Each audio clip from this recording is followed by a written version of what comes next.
All right, guys. So this is a little video I did last week. So my audio did not come out, so I had to do a voiceover. So what happened was I had my DJI Mic Mini on me and it was connected, but for some reason, instead of the audio coming through my Mic Mini, the audio went through my $20 Temu Smart Watch.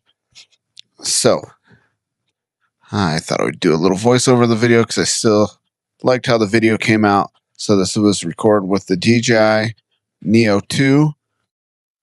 I have it in follow mode. It's following me from behind this time rather than being out in front of me. So the idea was I wanted to see if the battery life would be longer and if the obstacle avoidance would be better because it has the additional sensor in the front other than just the cameras for obstacle avoidance. And because it's not having to work as hard to stay out in front of me and not having to work with as little obstacle avoidance, I thought the battery would last longer. So we're going to do a little test here to see how it comes out. So as you can see, I'm taking pretty much the same route I took on the previous ride,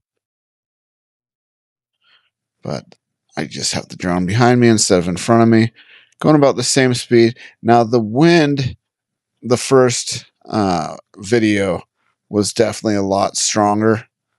I'd say the wind's about 50% what it was on that previous video.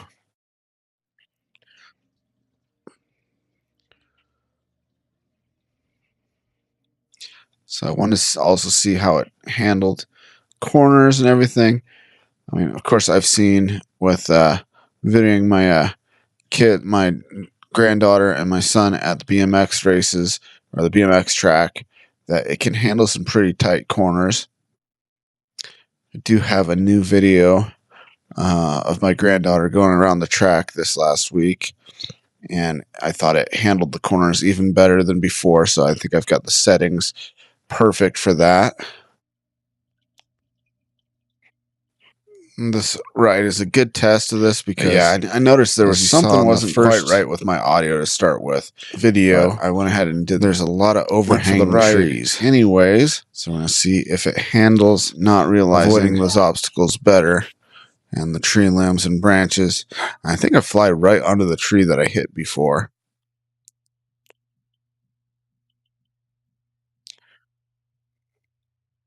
No problem right there with those trees. I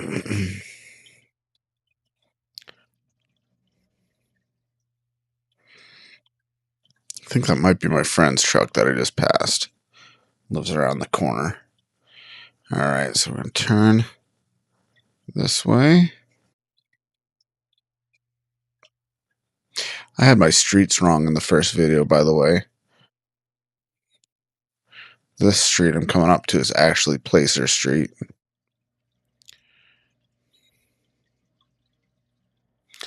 Most of the trees in the neighborhood, or streets in the neighborhood, are named after trees. I live on a Walnut, which is right off of Pinion. I think this might be Sycamore Street. I think that's what it said on the sign we just passed.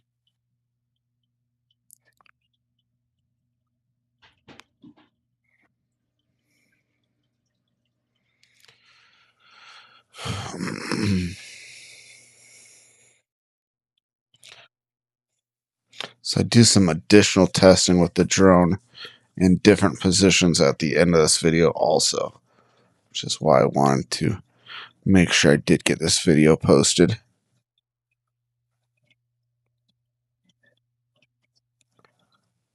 I don't know why I look back so much. You can hear the drone.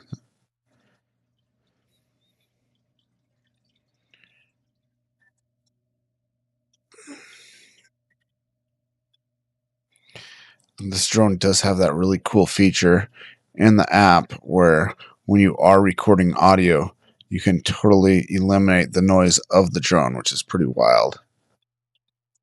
So you can have it following you, you can have it just videoing you standing talking, and you won't hear the drone noise at all.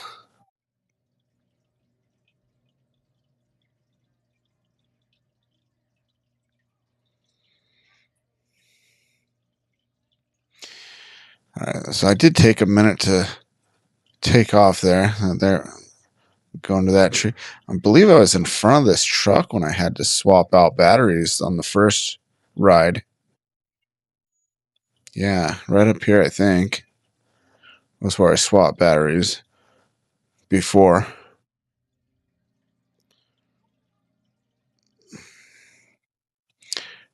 Let's see how I avoided that tree. Did pretty good. Checking my battery life right now. Had a lot left, so just going to keep going. Now, the wind that first ride could have affected our battery time.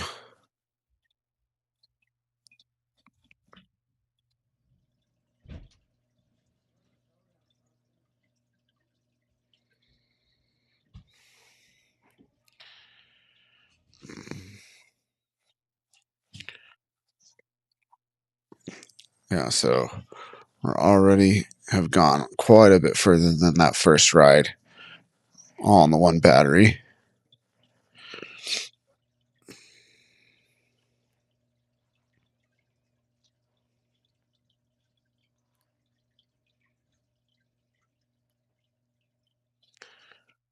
Going back down this street.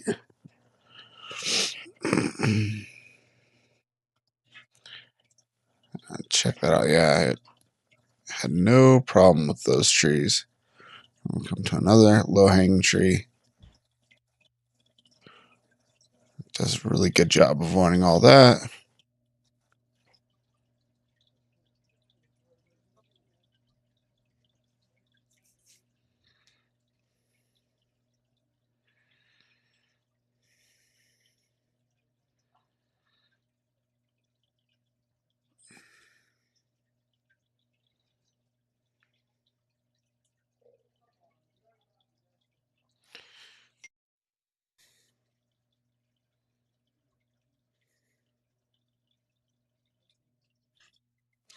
All right, now we're getting ready to turn back onto that other street that we came from.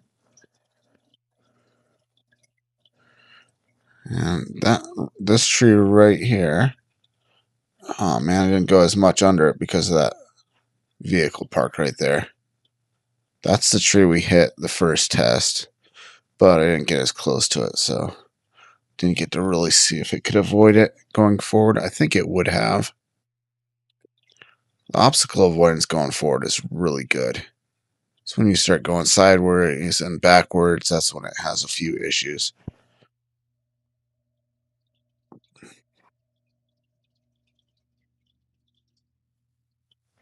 Still on the first battery, no problem. Like I said, I did take like a minute to take off because I was trying to figure out what was going on with the audio. Unfortunately, I didn't figure it out until afterwards when I checked the video and heard how horrible the audio was, and then I realized, oh man, it was recording off the mic on my smartwatch.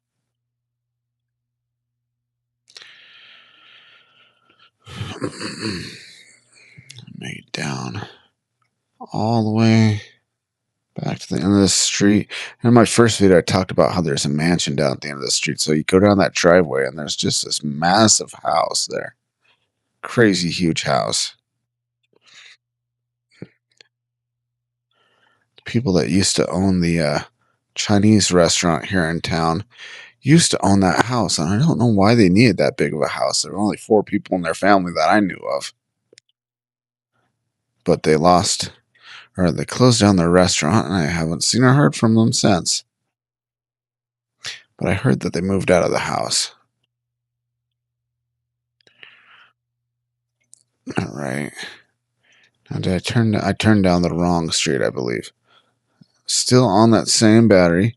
So now I'm going to turn around because this is not the street that cuts through. I think I need to get back to Placer Street. So, yeah, I turned around and I was under a tree. No issues there. Now, I believe as I come around this corner, this is when I start to get... Well, not yet. Eventually here I get the low battery warning.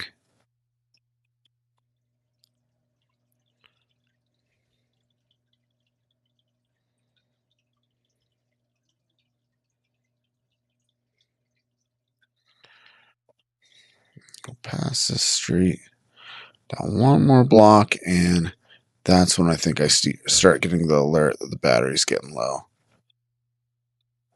And it just says it's going to land. So, all right, the battery died. It landed. I picked it back up, swapped batteries. Now we're on the second battery.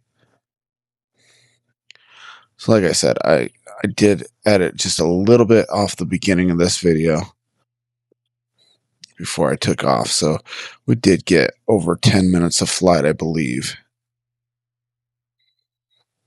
So now we're on the second battery. And we're going to continue the ride. So you saw how much further. And yes, a lot less wind. But also going forward, I think the drone doesn't have to work nearly as hard. All right, so now we're on Placer Street. And we're going to go down and we're going to cut through back to the street behind the school.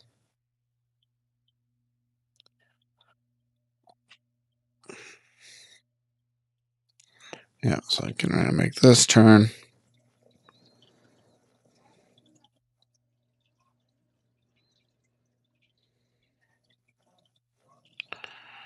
All right, so this is behind the school here.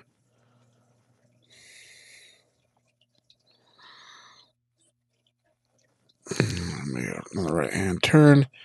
Now we're headed back home.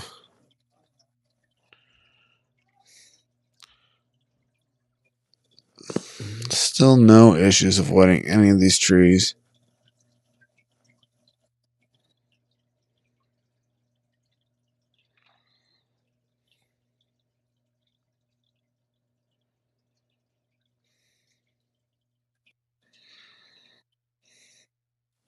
Also on this ride, I'm riding my bike instead of my wife's bike.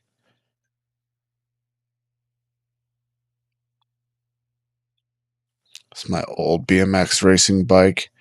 It's like cruiser size, which means it has 24-inch wheels. It's a little bit more stable for full-size adults, I feel like, than riding a 20-inch bike.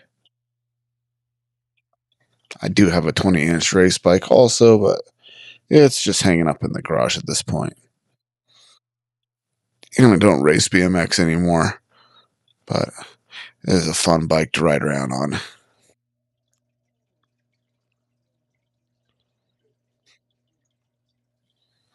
I actually bought it off, I don't remember if it's a marketplace or some sort of app similar. I found it was for sale for $300, and I zoomed in on the wheels and I saw the wheel set, and I'm like, those wheels are worth more than $300. And it was a pretty nice bike to begin with, so I've switched out some parts over the years. But I asked the guy, $300? He's like, yep. I'm like, take my money. Awesome bike. Favorite bike that I've ever owned for sure. All right, so we're heading right back down my street now.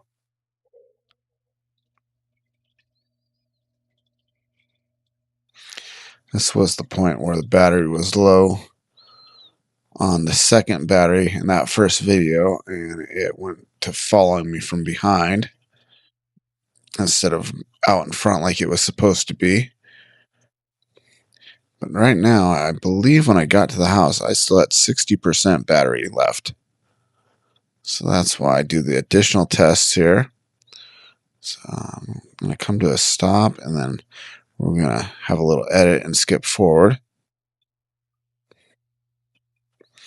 I set the drone to follow right rear, I believe. Yeah. So now it's going to stay behind me, but to the right. So, which means if I'm staying to the right of the street, it's going to stay out over the sidewalk, which means it's going to have to avoid a lot of stuff like the stop sign right here, which it doesn't. I didn't hear how close it got to me, but in the video, it looks like it almost hit me, but it didn't.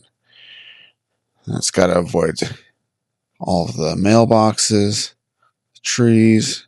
So it kind of drifts off behind me, and then it goes back over to the right again.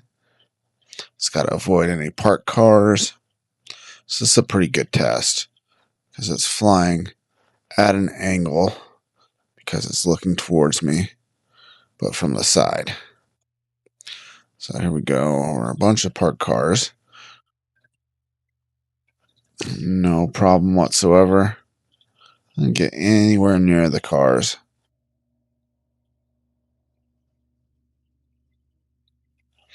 We got vehicles of different sizes too. Some smaller cars and then trucks. I believe there's a work van up here too. Okay, so it's going to go to the top of this truck. And I do have it. So it's still set to the standard bypass obstacle avoidance, which means it's going to purposely not try to get as close to things. If you put it to the nifty bypass, that means it's going to get a lot closer to obstacles.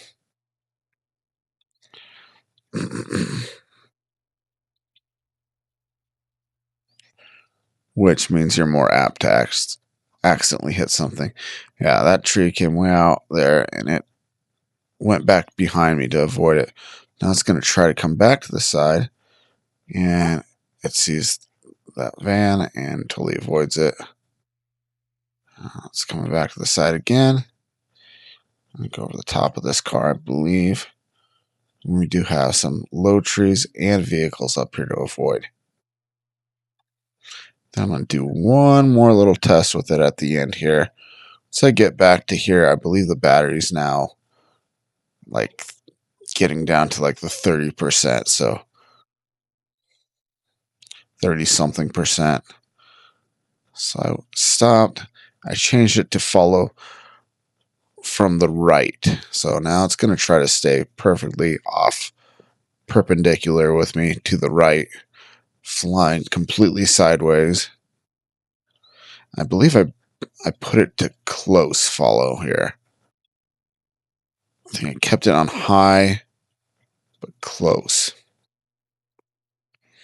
Yes, I'm really hesitant to have it follow me in flat mode because that means it's going to stay the same, basically the same height as me. Or you can put it at low follow where it's going to follow down nice and low. So yeah, it had to avoid the stop sign there, so it came out in front of me. Now it's back to the side. I realized I probably didn't have enough battery to make it all the way around the block again. So I turned down this little cul-de-sac here.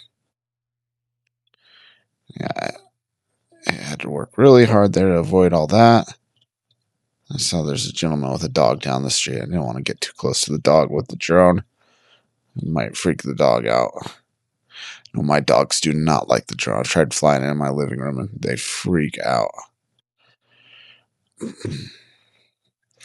All right, so now it's back behind me because I made that corner to the right. Now it's trying to go back on my right. And I believe there's a tree it's got to avoid. Yep. So that pushes it back behind me again. Now I'm going to make a turn to the left. So now it's going to try to come back to the right. It avoids the sign, avoids this tree and that tree and the fence here pretty well. But it hits the upright on the basketball hoop. My basketball hoop's broken. As you can see, the backboard just laying down. It hit one of those metal pieces and it fell. I mean, that's a good 8 feet to the ground there. Landed on the rocks right below there. I don't know what it was trying to do. It was trying to get back in front of me. But that's going to be the end of the video, guys. I just wanted to show. And once again, not a mark on the drone afterwards, after hitting the basketball hoop and falling to the ground. So that's going to be it for this video, guys. We'll do another drone video soon. So I'm going to end this one and talk to you guys again soon.